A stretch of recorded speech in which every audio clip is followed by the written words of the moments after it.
उत्तर प्रदेश 25 करोड़ की आबादी वाला देश का सबसे बड़ा राज्य, कभी अपराध के लिए बदनाम, लेकिन आज तस्वीर बदल चुकी है।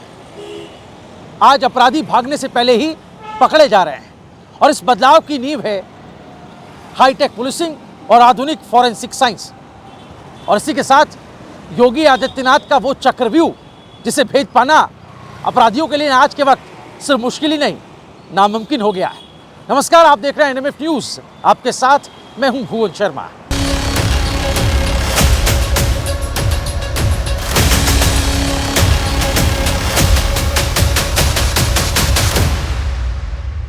एक अगस्त 2021 लखनऊ, केंद्रीय गृह मंत्री अमित शाह की मौजूदगी में यूपी राज्य फॉरेंसिक विज्ञान संस्थान UPSIFS की नींव रखी जाती है।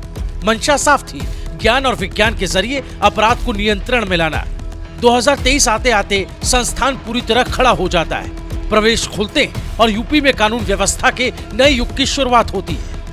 योगी सरकार के 8 साल में यूपी पुलिस के पास सिर्फ वर्दी ही नहीं, अब टेक्नोलॉजी की भी ताकत है। फॉरेंसिक साइंस अब यूपी में अनिवार्य कर दी गई है। Drone, digital data mapping, cyber forensic, mobile data analysis, AI based crime mapping. अपराधियों के पास अब बचने की कोई जगह नहीं बचती। अक्सर होता था कि अपराधी अपराध करता था और अपराधी के अपराध के बाद चूंकि साक्ष्य अगर इकट्ठे होते भी थे तो उस अपराधी को सजा इसलिए नहीं दे पाते थे क्योंकि अच्छी लैब्स नहीं थी। लैब्स के अभाव में अपराधी बच जाता था। हम लोग जब 2017 में आए थे, देश की सबसे बड़ी आबादी के राज्य में 4 लैब मात्र थे।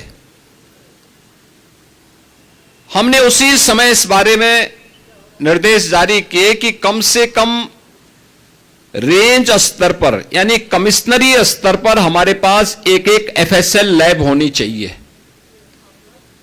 और इसके लिए प्रयास प्रारंभ हुए और मुझे बताते हुए प्रसन्नता है कि हमने 8 वर्ष में 4 लैब को बढ़ा करके 12 करने में सफलता प्राप्त की। डिजिटल युग में अब हथियार बंदूक नहीं है बल्कि डेटा है, और यही वजह है कि योगी सरकार ने cyber audit, digital data protection और DPDP एक्ट को लेकर अलर्टनेस बढ़ा दी है। एक्सपर्ट्स तो यहां तक कहते हैं कि आने वाले समय में डेटा चोरी को लेकर 250 करोड़ तक का जुर्माना संभव है। ऐसे में दोस्तों, समय आ गया है कि आप किसे क्या शेयर कर रहे हैं, किसे क्या भेज रहे हैं और किस ऐप को आपने क्या परमिशन दी हुई है, इसको लेकर आप लोग भी सतर्क हो जाएं, अलर्ट हो जाएं। 2017 से पहले पूरे राज्य में सिर्फ 4 फॉरेंसिक लैब थी। आज 12 लैब सक्रिय है और 6 और बन रही हैं। जल्दी यूपी के सभी 18 रेंज फॉरेंसिक साइंस से लैस होंगी। लेकिन सबसे बड़ी छलांग 75 में से 75 जिलों में मोबाइल फॉरेंसिक वैन की तैनाती है। आज हर जिले में एक ऐसी वैन खड़ी है जो घटनास्थल पर पहुंचते क्राइम सीन को प्रयोगशाला में बदल देती है। इन वैन्स में साक्ष्य संग्रहण किट, रक्त और सीमेन के प्राथमिक test, drugs identification kit, laptop, video camera, hard disk, crime scene protection set, refrigerator तक मौजूद है। BNSS की धारा 176(3) के तहत 7 साल या उससे ज्यादा सजा वाले अपराधों में फॉरेंसिक एक्सपर्ट्स का घटनास्थल पर पहुंचना अनिवार्य है। यानी अब केस फाइलों में गलत बयानों को वैज्ञानिक साक्ष्य पकड़ लेंगे। एक वक्त था जब अपराधी पुलिस को दौड़ाते थे, लेकिन आज हालात बदल चुके हैं। आज 24 से 48 घंटे में कोई भी केस सुलझ जाता है क्योंकि जांच का तरीका बदला है। वैज्ञानिक लैब, डेटा का रिकॉर्ड, ड्रोन की आंखें और पुलिस की रफ्तार ने पूरी तस्वीर बदल कर रख दी। पहली सरकारें पूरे यूपी में सिर्फ एक साइबर थाना बना पाई। योगी सरकार ने 75 में से 75 जिलों में साइबर थाने और हर थाने में साइबर हेल्प डेस्क स्थापित कर दिए। ये वही यूपी है जिसने ऑपरेशन सिंदूर के दौरान दुनिया को साइबर वॉर का पैमाना दिखाया। ड्रोन, मिसाइल और डिजिटल स्ट्रेटेजी, यूपी ने साफ कर दिया कि सुरक्षा अब टेक्नोलॉजी से तय होगी। वहीं बात करें national automated fingerprint identification system यानी NAFIS की, तो अब तक 4,14,473 अपराधियों के फिंगरप्रिंट डिजिटाइज हो चुके हैं। एक क्लिक में अपराधी की पहचान, उसका इतिहास कौन सा केस कब कहां क्यों, सब पुलिस स्क्रीन पर मौजूद होगा। कि नाफिस जो है national automated fingerprint identification system, ये काफ़ी समय से प्रभावी रूप से चल रहा है। हमारे जनपद में भी काफ़ी अच्छे से इसको किया जा रहा है। इसमें मैं आपको बता दूं, जो भी अपराधी होते हैं, जो भी जेल जाते हैं, उन सभी अपराधियों के फिंगरप्रिंट हम लोग इसको डिजिटल फॉर्मेट में इसको हम लोग नोट करते हैं। एक डिवाइस होती है, डिवाइस के माध्यम से फिंगरप्रिंट लिए जाते हैं। फिर प्रत्येक फिंगरप्रिंट का एक 10 डिजिट का एक कोड जनरेट होता है, 10 डिजिट का नंबर, जो कि यूनिक होता है और वो उसी फिंगरप्रिंट से ही जुड़ा हुआ होता है। सपोज वो अपराधी भविष्य में दोबारा कोई एक्ट करे या फिर उसका फिंगरप्रिंट हम लोग किसी क्राइम सीन से उठाएं, जैसे सपोज कहीं चोरी हुई है। बीएनएस, बीएनएसएस और बीएसए 2023 के लागू होने के बाद फॉरेंसिक साइंस मजबूती से बढ़ रहा है। नए वैज्ञानिक, नए विशेषज्ञ। और बात करें उत्तर प्रदेश की, तो उत्तर प्रदेश ने अपनी पहचान फॉरेंसिक साइंस हब के तौर पर स्थापित कर रही है। पूर्वांचल ने जिस सुविधा का इंतजार किया वो 72.78 करोड़ की लागत से आज मौजूद है। गोरखपुर में 6 मंजिला अपग्रेडेड RFSL अत्याधुनिक डिजिटल फॉरेंसिक के साथ अब mobile, laptop, CCTV footage, data recovery, voice analysis सब गोरखपुर में होगा। फायर आर्म्स की बैलिस्टिक जांच, विस्फोटक पदार्थों का विश्लेषण। अब फील्ड में पुलिस को लखनऊ तक दौड़ नहीं लगानी होगी। 75 जनपद हैं प्रदेश में। हर जनपद में हमने 2-2 वैन इस रूप में उपलब्ध करवाए हैं जो साक्ष्य कलेक्ट कर सकें। अब ऐसा नहीं कि कोई व्यक्ति अपराध करेगा, पीड़ित भटक रहा है, वर्षों से वह तड़प रहा है, अपराधी मौज मस्ती कर रहा है क्योंकि उसके खिलाफ साक्ष्य नहीं है और इसलिए वह बच निकलता है। लेकिन अब बचेगा नहीं, क्योंकि अपराध होने के कुछ ही घंटे के अंदर उसके खिलाफ पुख्ता साक्ष्य होगा और साक्ष्य के साथ साथ लैब भी होगी जहां पे एक्सपर्ट बता देगा कि हां यह इस व्यक्ति से मिलता जुलता है और इस व्यक्ति ने यह अपराध कारित किया है। चलिए गोरखपुर लैब के 5 बड़े फायदे आपको बताते हैं। पहला, केस की स्पीड दोगुनी होगी, नमूने लखनऊ नहीं भेजने पड़ेंगे। नंबर 2, साइबर अपराधों की जांच आसान, डिजिटल फॉरेंसिक यही होगा। नंबर 3, वॉइस और वीडियो की जांच, संवेदनशील मामलों में निर्णायक सबूत। नंबर 4, फायरिंग, गोली की दिशा, दूरी तुरंत विश्लेषण हो पाएगा। और नंबर 5, सरकारी खर्च और समय दोनों की बचत होगी। अब जरा 2023 की आई ताजा NCRB रिपोर्ट पर भी एक निगाह डालिए, जो बताने के लिए काफी है कि किस तरह से अपराध पर नियंत्रण के आंकड़ों ने योगी मॉडल पर मोहर लगा दी है। साल भर में यूपी में सांप्रदायिक दंगे 0, देश का एकमात्र ऐसा राज्य जहां यह आंकड़ा 0 है। राष्ट्रीय औसत अपराध दर 448.3, यूपी 335.3, यानी 25% कम अपराध। 2012-17 के बीच 815 दंगे, 192 मौतें। 2007-11 में 616 दंगे, 121 मौतें। लेकिन 2017 के बाद एक भी बड़ा दंगा नहीं।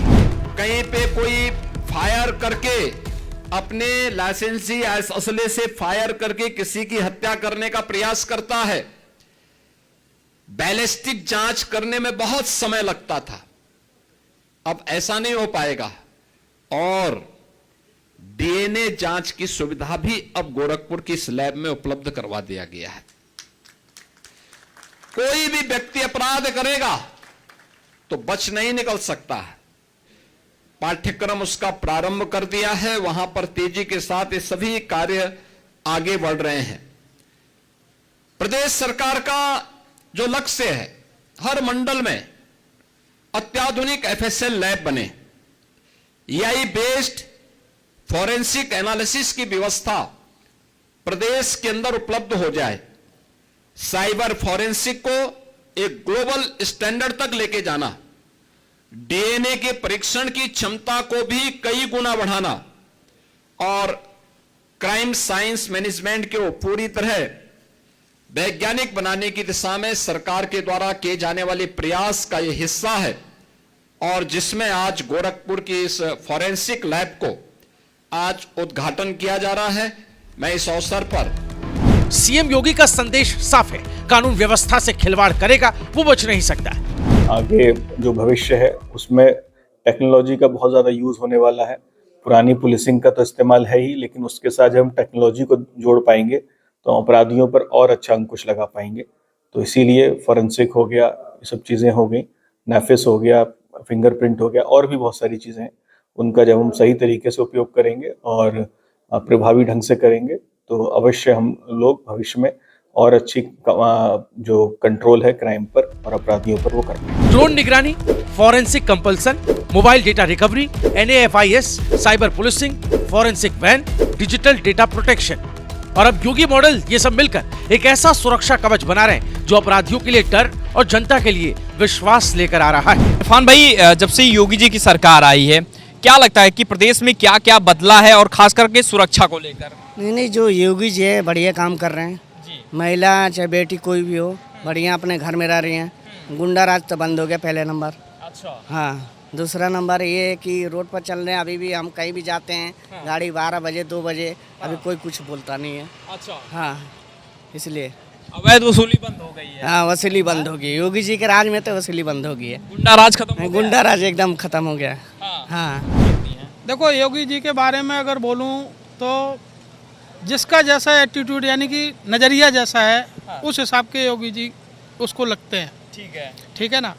हमारा अगर एटीट्यूड नज़रिया हमारा अच्छा है तो योगी जी हमारे लिए बहुत बढ़िया है। देखा जाए तो समाज में सुरक्षा की बात हो, कानून व्यवस्था की बात हो, कोई भी व्यवस्था की बात हो, हमारा नज़रिया अच्छा है, मतलब समाज के प्रति अच्छा नज़रिया है, तो हमें योगी जी हमें बहुत बेस्ट लगते हैं। देखिए, योगी जी के आने से जो भ्रष्टाचारी थे, जो आतंकी थे, जिनकी मानसिकता जिहादी वाली थी, उनको डर महसूस हो रहा है, उनको घबराहट महसूस हो रही है।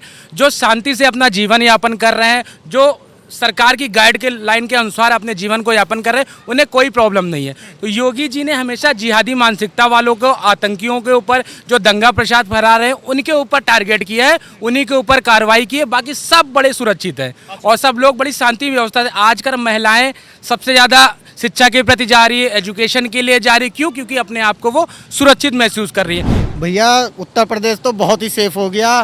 बहन बेटियों पे, महिलाओं पे बहुत ही सुरक्षा ज़्यादा है। अच्छा। जैसे कि पहले महिलाएं घबराती थी 8 बजे निकलने में, इस टाइम 12 बजे निकाल लो या 2 बजे निकाल लो, महिलाएं बिल्कुल बेखौफ होकर चल रही हैं। और सबसे पहले उन्होंने जिहादियों का इलाज किया, तो उस चीज़ से हम बहुत खुश हुए। और हमारे सनातन धर्म को लेते हुए उन्होंने मंदिर, इन सबको सुरक्षा किया। इन सब के लिए योगी जी बहुत बेस्ट आदमी हैं। जब से योगी जी की सरकार आई है, एक तो सुरक्षा को लेके बहुत ज़्यादा सुरक्षा में मतलब बदलाव हुआ है। पहले जो सरकारें थी, कोई भी अगर पुलिस में जा रहा है तो पुलिस वाले बदतमीजी से बात करते थे। अब क्या है, जब से योगी जी की सरकार आई है, एक तो महिला सुरक्षा, ठीक है, बहुत अच्छी तरीके से हो रही है। और आदमी को क्या लग रहा है कि उसकी पहचान बन रही है, खुद की पहचान बन रही है। पहले क्या था कि कोई भी जाता तो कोई भी अधिकारी किसी तरीके से बात नहीं, बदतमीजी से बात करते थे। अब कहीं भी अगर कोई आम आदमी भी जाके खड़ा हो रहा है थाने पे या कहीं भी DM के पास, तो उनको बड़े इज्जत से, बड़े सम्मान से, मतलब सुरक्षा बहुत ज़्यादा योगी जी के राज में बहुत ज़्यादा वो खुद देखते हैं क्योंकि सुरक्षा को। और मैं तो कहूँगा कि योगी जी जैसा हर स्टेट में CM होना चाहिए। जिस प्रकार से जब से मुख्यमंत्री योगी जी बने हैं, एक बात समझ में सबके आई है कि लॉ एंड ऑर्डर व्यवस्था आज तक उत्तर प्रदेश की इतनी अच्छी नहीं रही। और उसका सिर्फ एक ही कारण है, योगी जी का मुख्यमंत्री बनना। जब से वो मुख्यमंत्री बने, सुरक्षित है उत्तर प्रदेश, और सुरक्षित है वो बहन बेटी, सुरक्षित है वो समाज जो किसी पर वार नहीं करता, किसी को कोई दिक्कत नहीं देता, मगर वो सुरक्षित इसलिए महसूस कर रहा है क्योंकि मुख्यमंत्री योगी जी हैं। कभी अपराधियों की शरण स्थली माने जाने वाला उत्तर प्रदेश आज देश के सबसे सुरक्षित राज्य के तौर पर उभरा है। ये सिर्फ आंकड़े नहीं, बल्कि टेक्नोलॉजी और इच्छा शक्ति से लिखी गई एक कहानी है। वो कहानी जिसमें यूपी पुलिस अपराधियों को सिर्फ पकड़ती नहीं है, उन्हें पहचान कर, पकड़कर अदालत में वैज्ञानिक तरीके से सजा भी दिलवाती है। कुल मिलाकर कहें तो यूपी की कानून व्यवस्था टेक्नोलॉजी के कंधों पर है। ये नया उत्तर प्रदेश है जहां बदमाशों का रहना मुश्किल ही नहीं, नामुमकिन है। आपका इस पूरे मामले पर क्या कुछ कहना है, कमेंट कर जरूर बताएं। वीडियो पसंद आया तो ज़्यादा से ज़्यादा शेयर करें। देखते रहिए NMF न्यूज़।